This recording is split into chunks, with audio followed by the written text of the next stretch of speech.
पनवेल, नवी मुंबई, रायगड परिसरातील बातम्या पाहण्यासाठी आमच्या मी साक्षीदार या यूट्यूब चॅनलला सबस्क्राईब करा। रायगड जिल्हा परिषद आणि पनवेल पंचायत समितीची सार्वत्रिक निवडणूक येत्या 5 फेब्रुवारी रोजी होणार आहे। या निवडणुकांसाठी भारतीय जनता पार्टीच्या वतीने उमेदवारांनी मंगळवारी आपले उमेदवारी अर्ज निवडणूक निर्णय अधिकारी यांच्याकडे दाखल केले। पनवेल तालुका आणि शहर भाजपच्या मध्यवर्ती कार्यालयापासून ढोल ताशांच्या गजरात आणि घोषणांसह रॅली काढण्यात आली।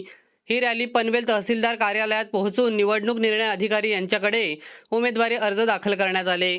आज केळवणे जिल्हा परिषद मतदारसंघातून मंगेश वाकडीकर आणि वावंजे जिल्हा परिषद मतदारसंघातून कमला देशेकर यांनी, वावंजे पंचायत समिती गणासाठी आरती कुणाल काटे, चिंद्रण पंचायत समिती गणातून अंकुश खेर यांनी आपले उमेदवारी अर्ज दाखल केले। उर्वरित जिल्हा परिषद आणि पंचायत समिती गणातील उमेदवार बुधवार दिनांक 21 जानेवारी रोजी अर्ज दाखल करणार आहेत।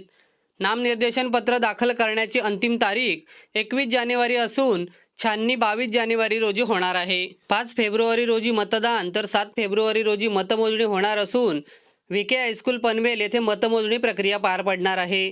यावेळी उमेदवारांसोबत आमदार प्रशांत ठाकूर, राज्य परिषद सदस्य अरुण शेठ भगत, पनवेल महानगरपालिकेचे माजी विरोधी पक्षनेते प्रीतम म्हात्रे, जिल्हा उपाध्यक्ष गणेश कडू यांच्यासह अनेक जण उपस्थित होते।